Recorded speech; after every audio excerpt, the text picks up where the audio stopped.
Hello students, easy way to maths YouTube channel पे आपका स्वागत है। और आज हम करेंगे 11th क्लास का फर्स्ट चैप्टर सेट्स। इससे पहले 2 एक्सरसाइज हमने कंप्लीट कर ली थी। अब हम नेक्स्ट पढ़ते हैं सबसेट के बारे में।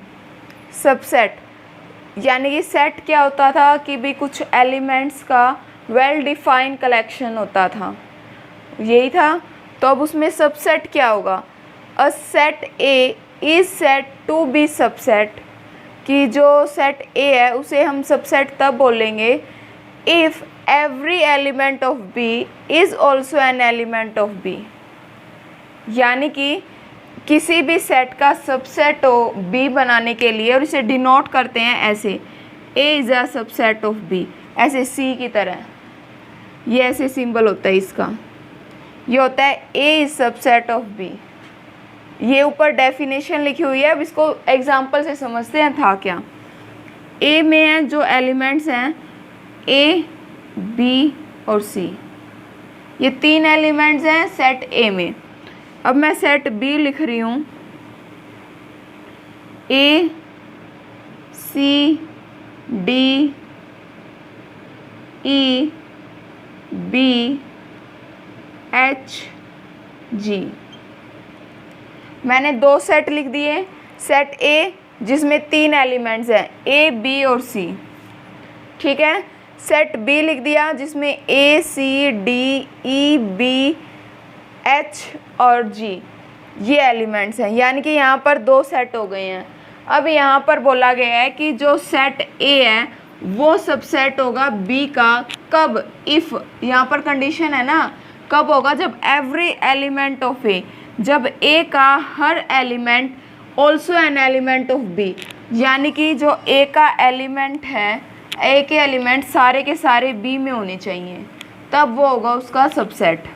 अब यहाँ देखिए, सेट ए में ए है तो ए यहाँ भी है, बी देखो बी यहाँ भी है, सी यहाँ भी है, तो यानी कि अब मैं इसे लिख सकती हूँ ए इज सबसेट ऑफ बी। यही कंडीशन है कि जो ए के सारे एलिमेंट्स बी में होने चाहिए, तब सेट ए जो होगा वो बी का सबसेट होगा, ठीक है। Set A is subset of set B if every element of set A is also an element of B. Done. अब एक और देखती हूँ मैं एग्जाम्पल, ऐसा ही एक और एग्जाम्पल लेती हूँ। 1, 2 और 3, ये सेट ए है। अब बी जो एलिमेंट है उसमें 3, 1, 2 ये एलिमेंट्स हैं, ठीक है। यहाँ पर सेट ए है, सेट बी है। तो इस सेट का जो यहाँ से देखिए 1, 1 यहाँ भी है, 2 भी है, 2 भी है, 3 भी है, 3 भी है। तो यहाँ से मैं कह सकती हूँ सेट ए जो है सबसेट ऑफ बी का, ठीक है। अब यहाँ पर देखिए, यहाँ पर ये कंडीशन ज़रूरी नहीं है कि बी के भी सारे एलिमेंट्स ए में होने चाहिए। यहाँ पर हमने कहा है ए इज सबसेट ऑफ बी, यानी कि ए जो है सबसेट है बी का, लेकिन यहाँ ये ज़रूरी नहीं है कि बी जो है वो सबसेट हो ए का, यहाँ पर होगा भी नहीं, क्योंकि सबसेट होने के लिए उस सेट के सारे एलिमेंट्स दूसरे सेट में होने चाहिए, यानी कि बी के सारे एलिमेंट्स ए में होने चाहिए। तो यहाँ पर देखो बी में तो काफ़ी एलिमेंट्स है और यहाँ पर तो सिर्फ 3 ही एलिमेंट्स हैं, तो यहाँ पर बी जो है सबसेट नहीं है ए का। अब यहाँ पर देखिए, यहाँ पर 3 ही एलिमेंट्स है, ऊपर भी 3 एलिमेंट्स हैं। मैंने कहा सबसेट तब होगा जब ए के सारे एलिमेंट्स बी में होंगे और बी के सारे एलिमेंट्स ए में होंगे, तब बी भी सबसेट हो जाएगा ए का। तो यहाँ पर 3 भी है, 1 भी है, 2 भी है, तो यहाँ पर मैं लिख सकती हूँ जो बी है वो सबसेट है ए का, ठीक है। तो इसका मतलब क्या होगा? दैट इम्प्लाइज, ये दैट इम्प्लाइज का सिंबल होता है 2 इक्वल के निशान और फिर ऐसे एरो, ये दैट इम्प्लाइज।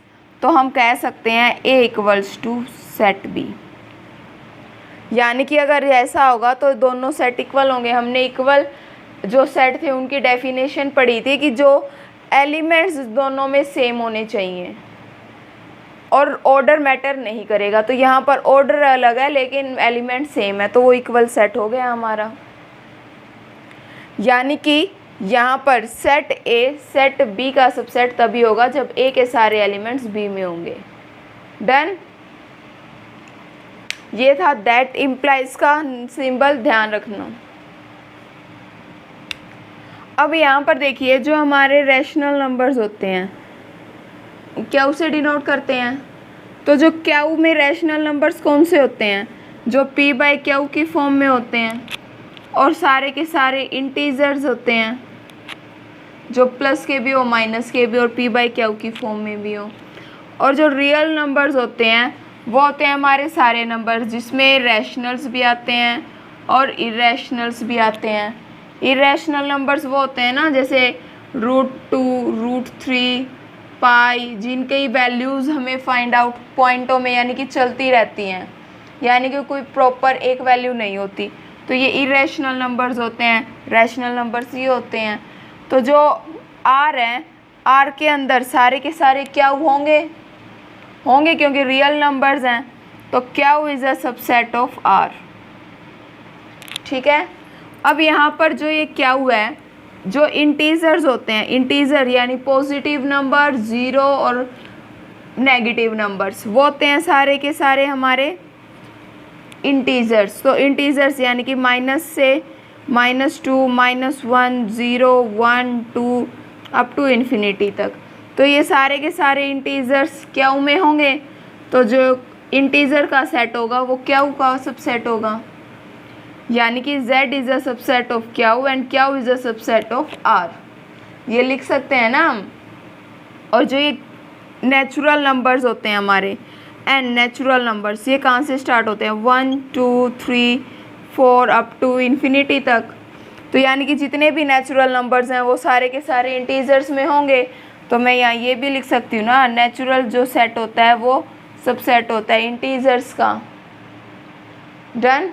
यानी कि ये एक मार्क्स में भी पूछे जा सकते हैं आपसे कि नेचुरल सेट जो है वो सबसेट होगा इंटीजर्स का या नहीं होगा।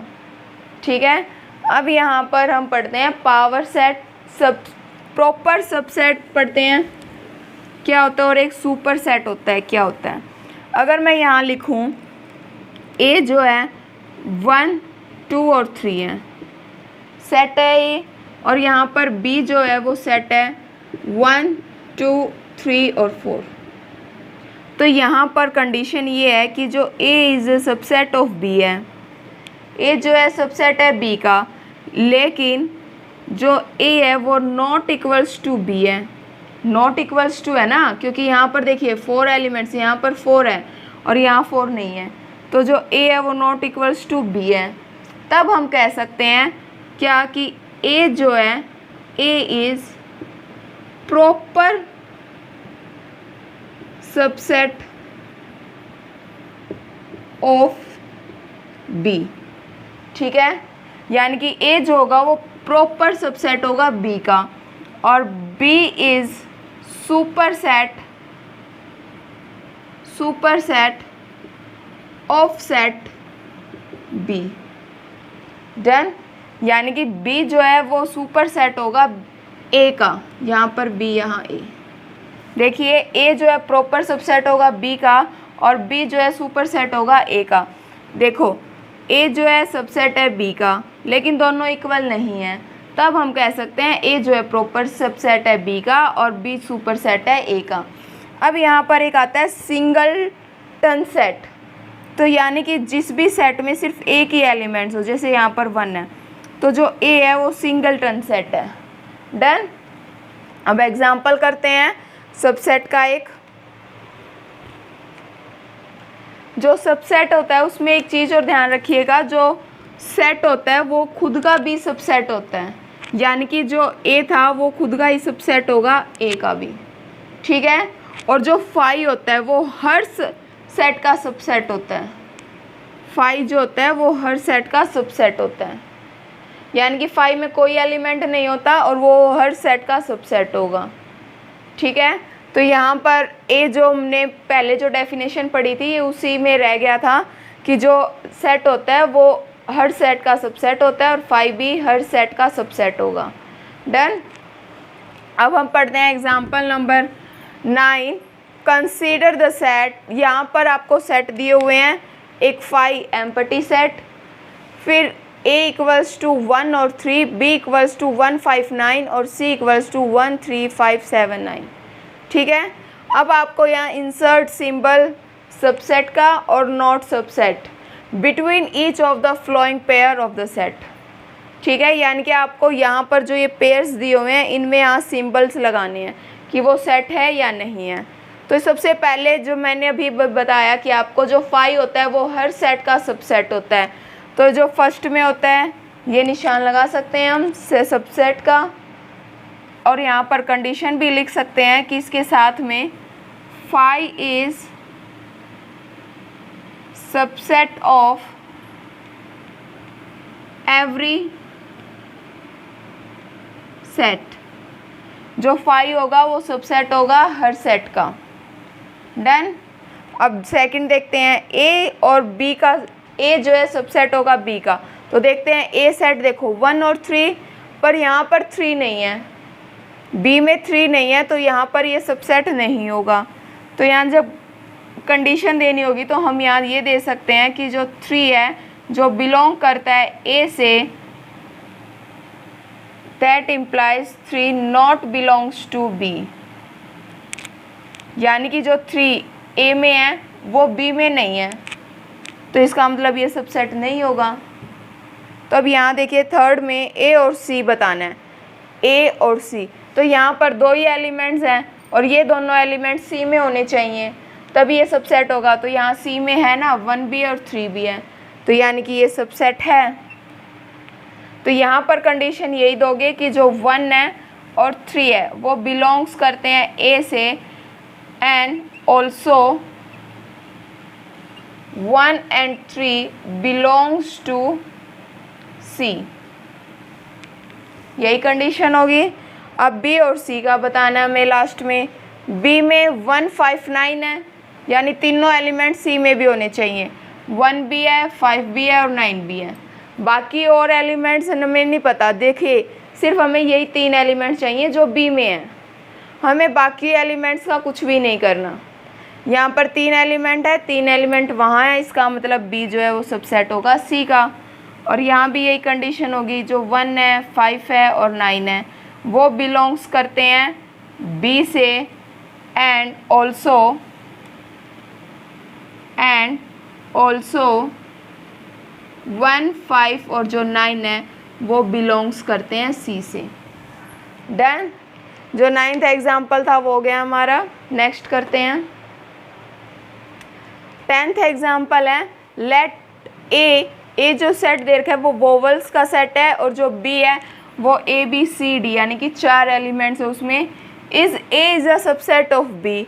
हमें बताना है कि क्या ए जो है वो सबसेट होगा बी का, और नहीं है तो क्यों नहीं है, वाई, यानी कि हमें रीज़न भी देना है। और is B is a subset of A, और बताना है कि जो बी है वो सबसेट होगा ए का, और अगर नहीं है तो क्यों नहीं है। ठीक है, यानी कि हमें 2 चीज़ें प्रूव करनी है, ए तो जो सबसेट होगा बी का, या फिर बी सबसेट होगा ए का। नहीं है तो क्यों नहीं है, रीज़न भी देना है। तो एक बात देखिए, जो ई एलिमेंट है, ई यहाँ पर बी में नहीं है, तो यहाँ पर ए जो है वो सबसेट नहीं होगा बी का। A is not subset of B because E not belongs to B. Simple. E not belongs to B, यहाँ पर आप उसकी डेफिनेशन भी लिख सकते हैं सबसेट की, कि every element of A is also an element of B. तो ये चीज़ यहाँ पर लिख देती हूँ मैं, A is element of A, element of A is also an element of B. तो यहाँ पर ये कंडीशन नहीं है कि ए बी, ई जो है वो बी से बिलोंग नहीं करता। डन। अब सेकंड जो हमें प्रूव करना था, बी जो है वो सबसेट होगा ए का, तो ये भी नहीं होगा, बी जो है वो सबसेट नहीं है ए का। देख लीजिए जो बी है, बी वो ए में नहीं है, तो ये लिख देते हैं हम, because B not belongs to ए।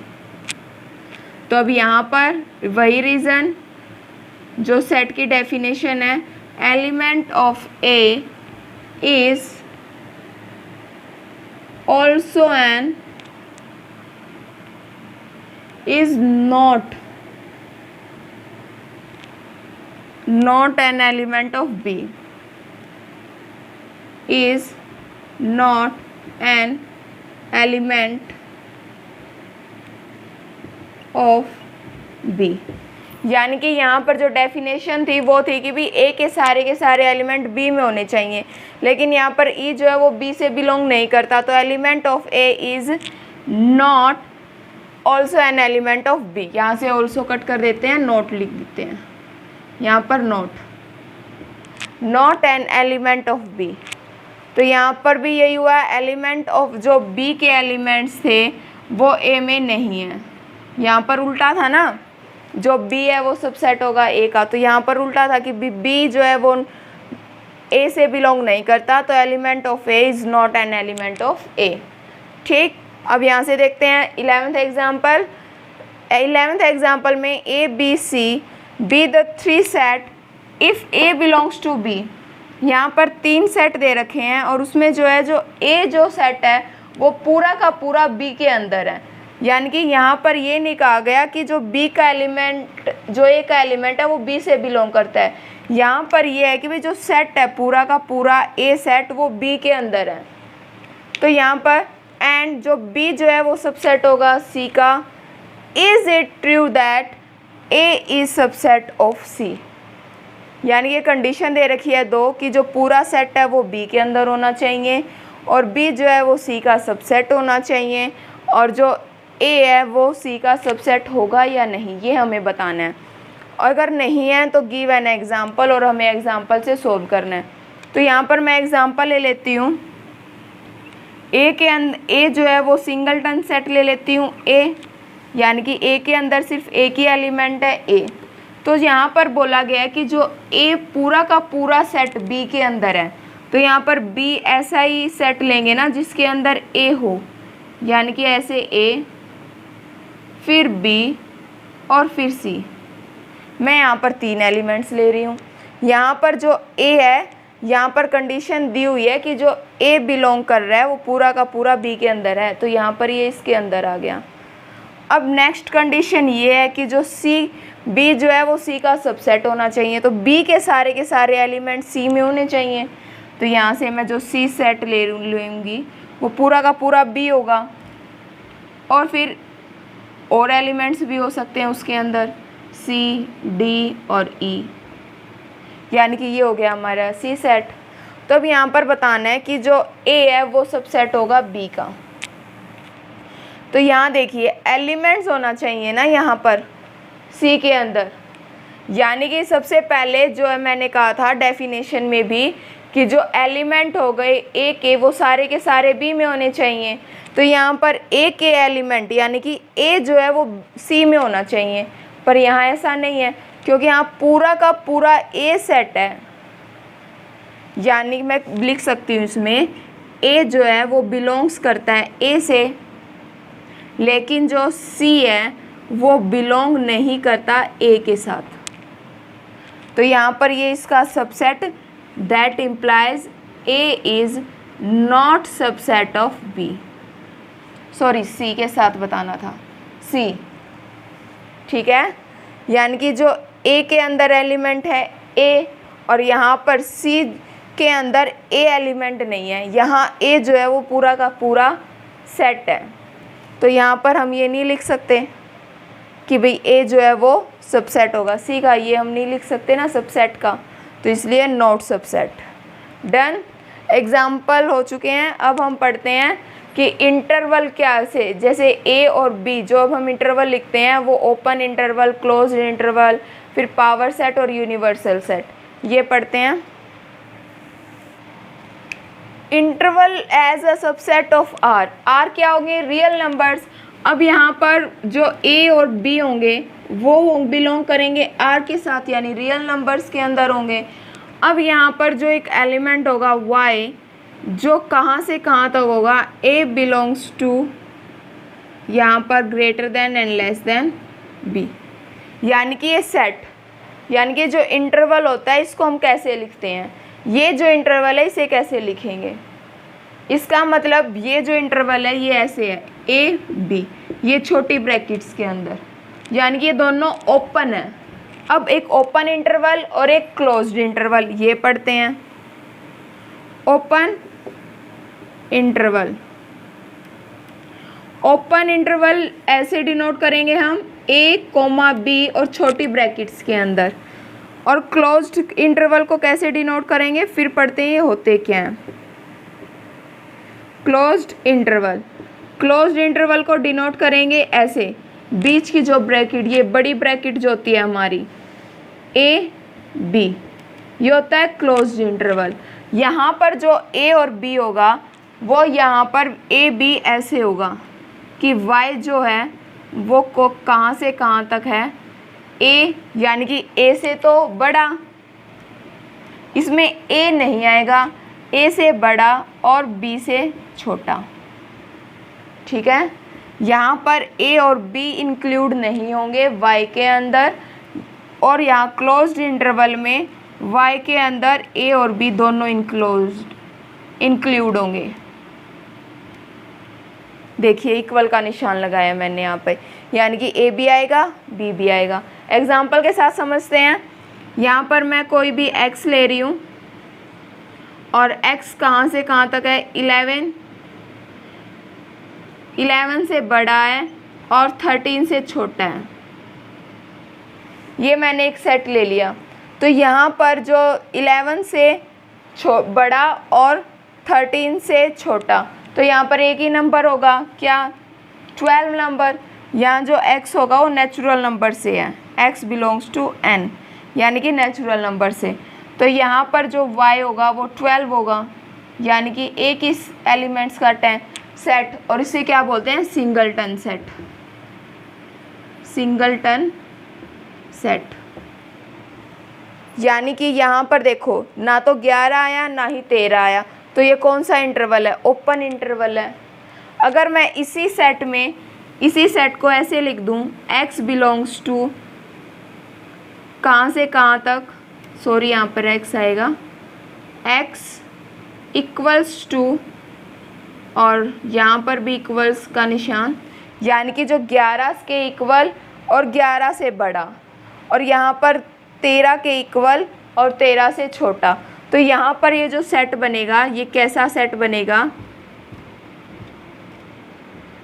यहाँ पर सेट में कौन कौन से एलिमेंट आएंगे, 11, 12 और 13, ये तीनों आएंगे, क्योंकि यहाँ पर इक्वल का निशान है ना, यहाँ पर भी और यहाँ पर भी इक्वल का निशान है, यानी कि ये इसमें आएगा।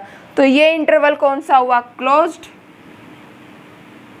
और ये इंटरवल हुआ ओपन। डन, यानी कि ओपन इंटरवल की जो ब्रैकेट्स होती है छोटी ब्रैकेट्स होती हैं, और इसमें ए बी नहीं आता, ए बी के बीच के नंबर्स आएंगे। यहाँ पर क्लोज्ड इंटरवल में ए और बी भी आएगा और उसके अंदर के एलिमेंट्स भी आएंगे। डन। अब यहाँ पर पढ़ते हैं कि एक एंड क्लोज्ड और एक एंड ओपन, वो सब पढ़ते हैं।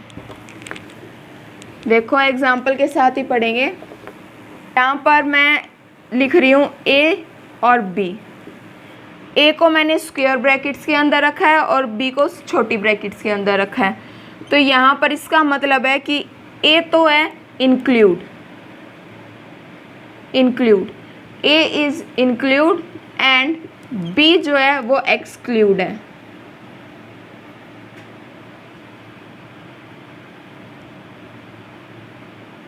यानी कि बी नहीं आएगा और ए आएगा, यानी कि जहाँ पर भी ये स्क्वायर ब्रैकेट है इसमें ए एलिमेंट्स तो हम काउंट करेंगे, बी नहीं आएगा। तो इसको हम सेट के अकॉर्डिंग कैसे लिखेंगे, y जो सेट होगा a है, यानी कि इसमें इक्वल और लेस देन y, फिर यहाँ पर लेस देन, यहाँ ये a जो है y ग्रेटर देन और इक्वल्स टू, और यहाँ पर b के इक्वल का निशान नहीं आएगा। तो ये हो गया एक तरफ से क्लोज्ड और यहाँ से ओपन। डन। अब ऐसे ही दूसरा पढ़ते हैं, यानी कि यहाँ से तो ओपन और दूसरी तरफ से क्लोज्ड। यहाँ पर देखिए ब्रैकेट छोटी, यहाँ पर स्क्वायर ब्रैकेट्स, तो इसमें क्या होगा, ए तो होगा एक्सक्लूड यानी कि एक्स नहीं आएगा, और जो बी है वो इंक्लूड होगा यानी कि बी आएगा।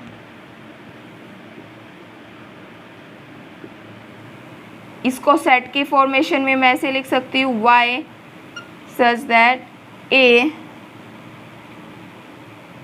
की तरफ ओपन है तो ए की तरफ सिर्फ लेस देन वाई, और यहाँ पर ग्रेट इक्वल्स टू। ठीक है, यानी कि जो ए से बड़े होंगे और बी से छोटे और बी के इक्वल।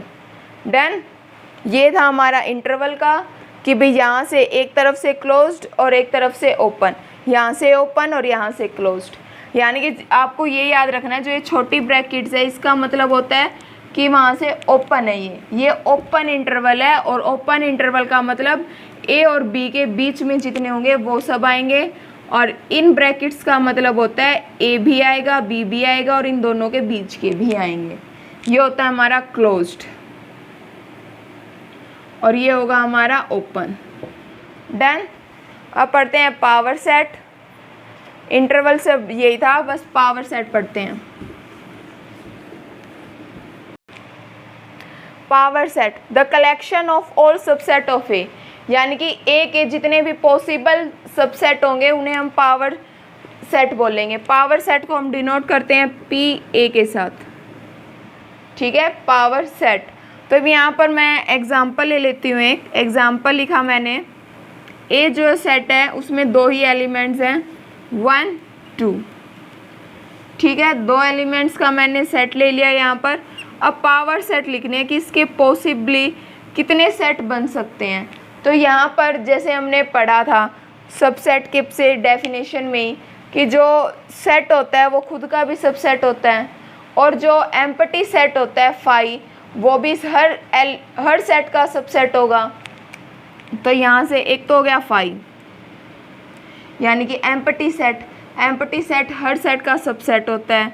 फिर एक सेट ये बन गया 1, देखो इसका भी सेट है, ये सबसेट हो गया।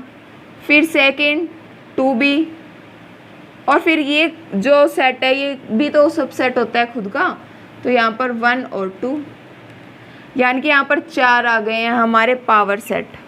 ए के जो पावर सेट बनेंगे वो 4 बनेंगे, 1 2 4। ठीक है, अब यहाँ पर नंबर ऑफ कितने, यानी कि कितने नंबर ऑफ सेट्स बनेंगे पावर सेट में, यानी कि नंबर ऑफ पावर सेट, तो वो निकालते हैं 2 की पावर n करके, यानी कि n क्या होगा, नंबर ऑफ एलिमेंट्स। यहाँ पर जितने नंबर ऑफ एलिमेंट्स होंगे उतने ही उस 2 की पावर करने के बाद उतने ही नंबर्स आ जाएंगे।